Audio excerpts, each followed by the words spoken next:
আল্লাহ তাআলা কোরআনুল কারীমের মধ্যে বলেন, ইয়া আইয়ুহাল্লাযীনা আমানু কু আনফুসাকুম ওয়া আহলিকুম নারা। আল্লাহ তাআলা বলেন, হে ঈমানদারেরা, নিজেকে জাহান্নামের আগুন থেকে বাঁচাও, অধীনস্থদেরকেও বাঁচাও। নিজেকে কেমনে বাঁচাইবা? ঈমান আনছো, আল্লাহর আদেশ নিষেধ মান্য করার মাধ্যমে নিজেরে বাঁচাও। অধীনস্থ আছে, এদের ব্যাপারে কি করবা?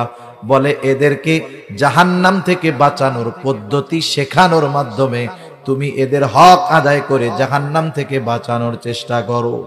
এই জন্য অধীনস্থ যারা আছে, সন্তান সন্ততি যারা আছে, এরা আমাদের কাছে আমানত হওয়ার কারণেই কিয়ামতের দিন আল্লাহ তাআলা আমাকে আপনাকে আমার আপনার অধীনস্থদের ব্যাপারে জিজ্ঞাসা করবে।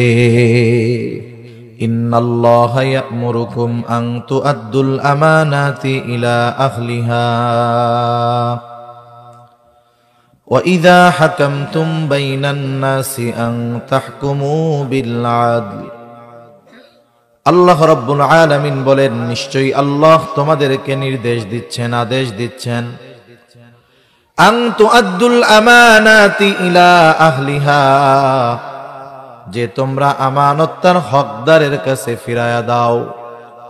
২ নাম্বার, ওয়া ইযা হাকামতুম বাইনান নাস আন তাহকুমু বিল আদল, তোমরা যখন মানুষের মধ্যে বিচার আচার করবা, ন্যায় বিচার করবা।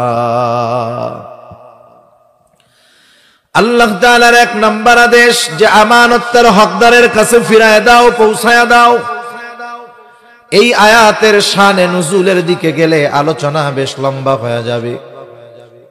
মুফাসসিরিনে কেরাম বলেন, যদিও এটা একটা ঘটনাকে কেন্দ্র করে আয়াতটা আল্লাহ নাজিল করেছেন, তবে এই হুকুমের মাধ্যমে সকল ধরনের আমানত এর মধ্যে সন্নিবেশিত হয়ে গেছে।